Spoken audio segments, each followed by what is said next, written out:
Jrue Holiday once again calls out the Milwaukee Bucks and says that if the Boston Celtics have to go through the Bucks in the postseason, he will be ready to go. We'll be diving into that article from Yahoo Sports with Jake L. Fisher. Plus, Celtics assistant coach Charles Lee could be the replacement for Hornets head coach Steve Clifford, as he is one of the favorites. And as the Celtics have lost a plethora of assistant coaches in the last couple of seasons, we'll be diving in on how this could have a major impact on the Celtics chasing a championship this season, but also in seasons in the future. All of that and more on this episode of Celtics Digest. I'm Bruce Veliz.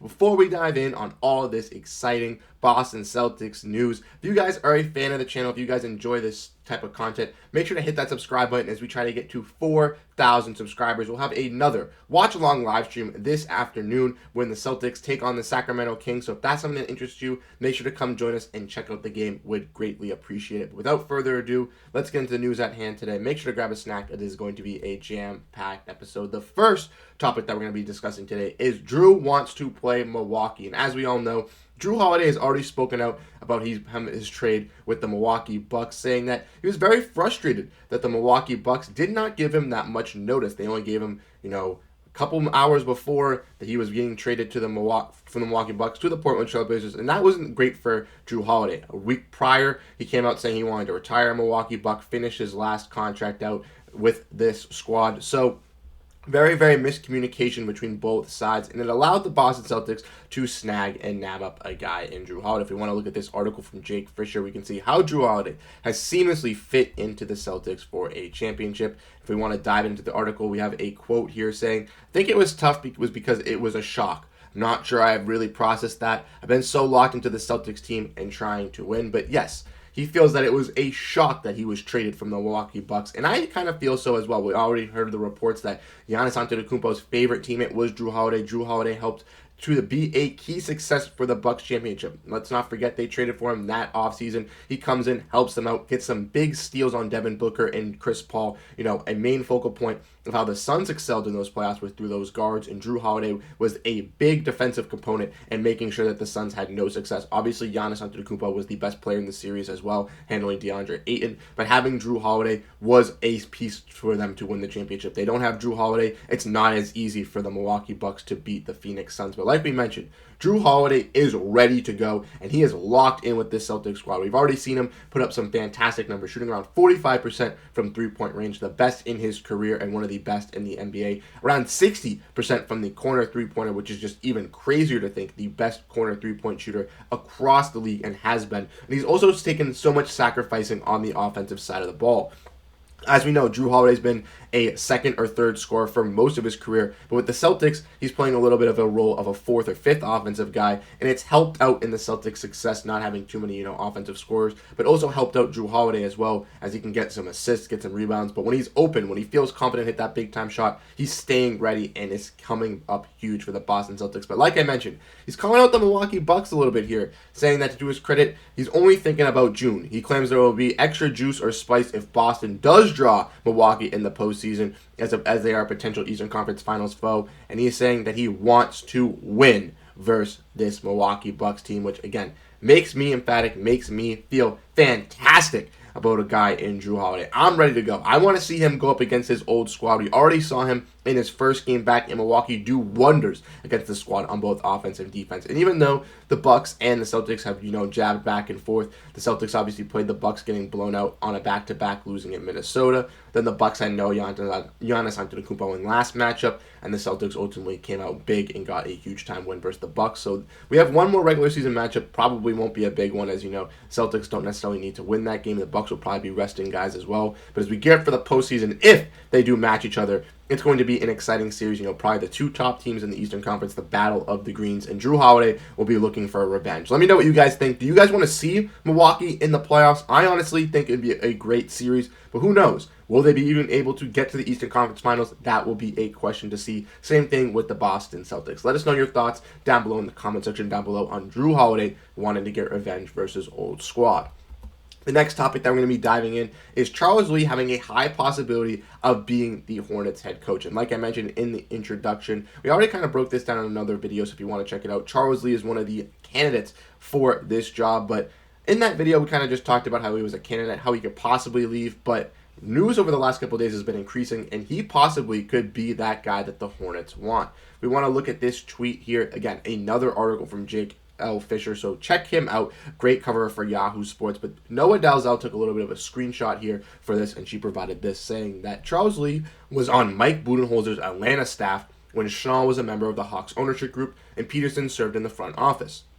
Before joining the Celtics this season, where Charles Lee has served as an integral role in acclaiming former player Bucks Jrue Holiday to Boston, Lee was a finalist for the Pistons head coaching job that summer, which will ultimately go to Monty Williams. He's a former professional player, and his ability to go up and down the roster, in addition to, gel with this Hornets leadership, would seem as a quite strongly in Charlotte's upcoming search, as he has left a great impression among everybody. So yes, he has, had some not problems in the past, but has had some opportunities in the past to become a head coaching job, like we just saw almost getting the job from the Pistons this offseason, but instead they went with Monty Williams. I think Charles Lee could be an awesome job. He's been great and integral piece for, Jrue Holiday's success with the Celtics, but, being a great defensive assistant coach, also helping out with the players up and down. Him and Sam Cassell coming into this coaching staff alongside Joe Mazzulla have, already excelled this squad for being a top team in the Eastern Conference, putting them on another pedestal. We've seen with the regular season, their record, the net rating, their offense, their defense, the stats show. Clearly, this coaching staff, but not also are the players, have been excellent this year. But like I mentioned in the introduction, the Celtics have lost a plethora of assistant coaches. They lost Damon Stoudemire last year. He went to go be the Georgia State head coach back for NCAA. They lost Will Hardy that offseason. That they also lost Ime Udoka because he went to go be the head coach for the Utah Jazz. And now if Charles Lee does leave, that will be 3 Celtics assistant head coaches leaving in the last 2 years. So what does that ultimately mean for the Boston Celtics? It means that the Boston Celtics have good coaching talent, and that means that the Boston Celtics are also going to find some great assistant coaches through the mud. If they do lose a guy like Charles Lee, we want to wish him the best of luck, but the Celtics will be able to find another assistant head coach that will be able to get the job done. It also shows that these head coaches coming from the Boston Celtics, area are really good guys and, have specialties in other aspects of basketball. So it allows them to, keep prolonging their career, but also give some great shine on the Boston Celtics. As they, quest for this championship, I don't think it will get in the way of Charles Lee. I think he'll be A-okay in handling this championship first before he goes and tries to figure out if he wants to be a head coach for next year. But as we look for the future, if the Boston Celtics come away with the championship this year, yes, there'll be some changes with the head coaching staff and some of the rosters. Some of the players will leave, but the team will still pursue for a championship. If they do not come out with the championship this year and they still lose some coaching staff pieces, then it's going to be a little tough. We're going to have to find some, key positions to help fill out those needs. And even though I feel confident that we will be able to find some replacement assistant coaches, we definitely want to get this championship off our shoulders before we can look into the sunset to pursue any more.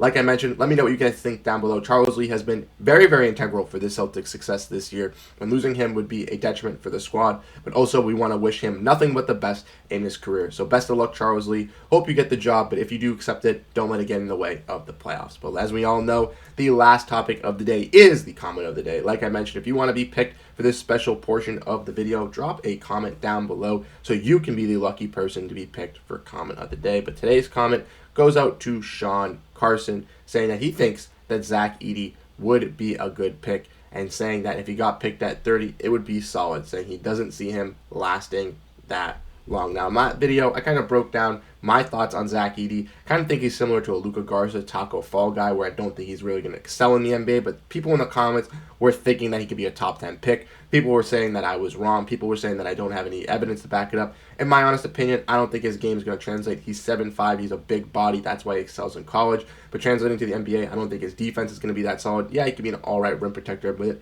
he's not going to be able to keep up with speed. He's not going to be able to guard some of these bigger guys that are playing center because he's a little too skinny.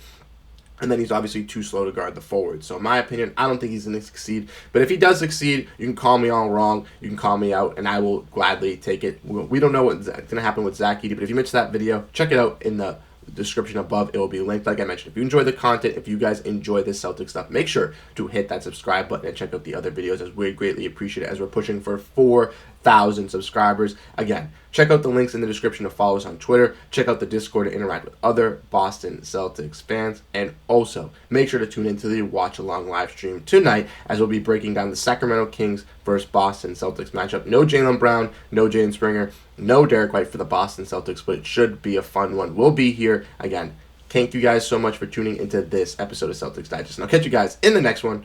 Peace out.